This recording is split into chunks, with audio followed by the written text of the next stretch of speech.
Okay, we're going to tackle a really huge idea today. What if consciousness, your mind, my mind, isn't actually created by our brains?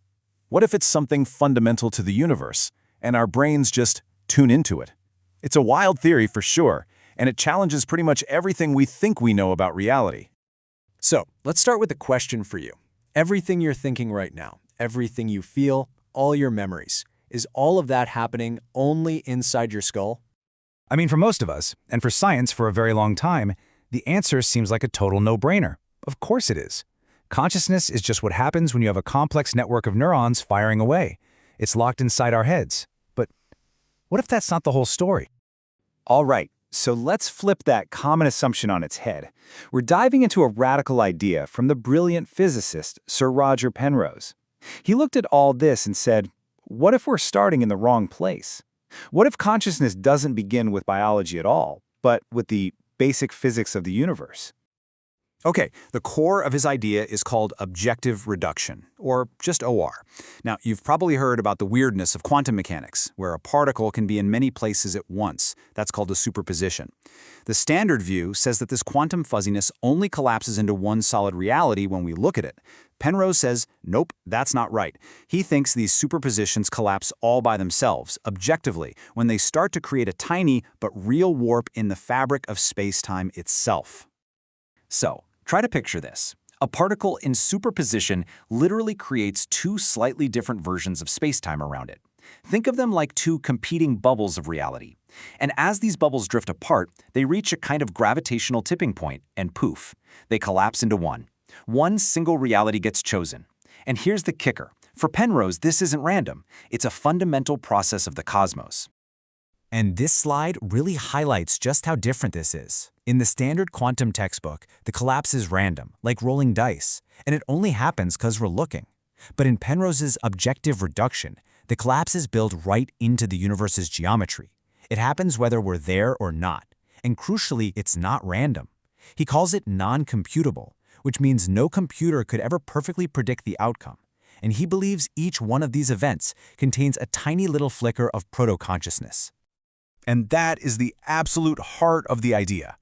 Penrose is arguing that every single one of these self-collapse events isn't just a physical thing happening. It's a moment of the most basic, raw experience you can imagine, a tiny spark of proto-consciousness. That would mean that experience itself is woven into the very fabric of space-time. But okay, wait a minute. If these little conscious sparks are happening everywhere, all the time, why isn't the whole universe just a buzzing, chaotic mess? How do we get from tiny universal sparks to your thoughts and my feelings? Well, that's where our brains finally enter the picture. This is where biology and physics meet. The full theory is called Orchestrated Objective Reduction, or ORCHOR. It proposes that these amazing structures inside our brain cells, called microtubules, act like quantum conductors. They're basically perfectly built to gather up all those tiny space-time sparks and orchestrate them into one single coherent symphony, which we experience as a moment of consciousness. And this right here is the most mind-bending part. The brain doesn't create consciousness out of nothing. It's more like a biological radio that tunes into it. It channels and organizes a property that's already a fundamental part of the universe. The raw material for consciousness is everywhere.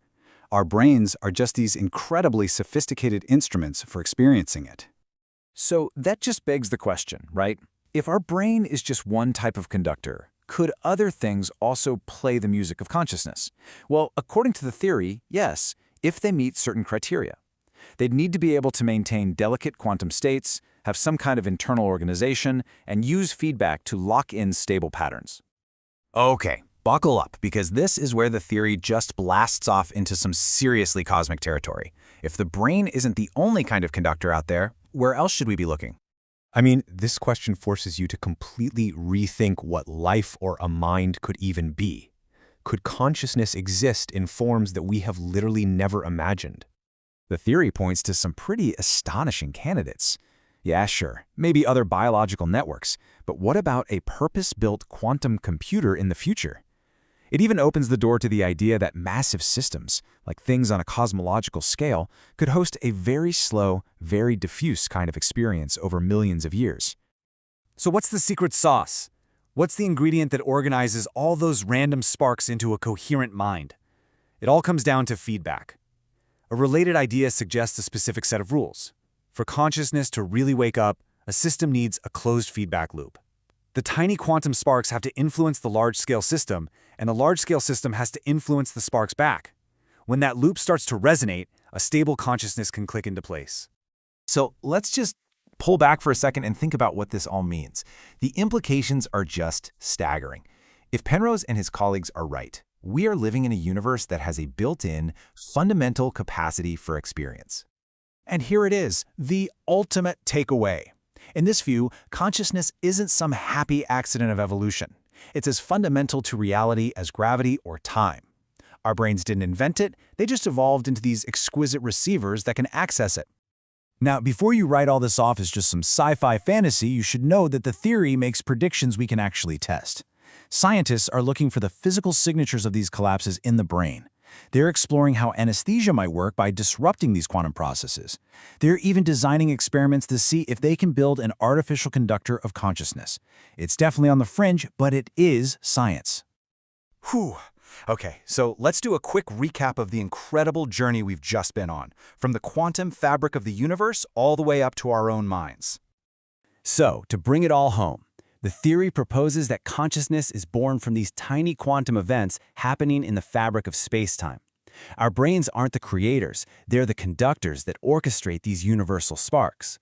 And maybe most provocatively, any system, biological or not, that has the right kind of feedback loop could potentially do the same thing.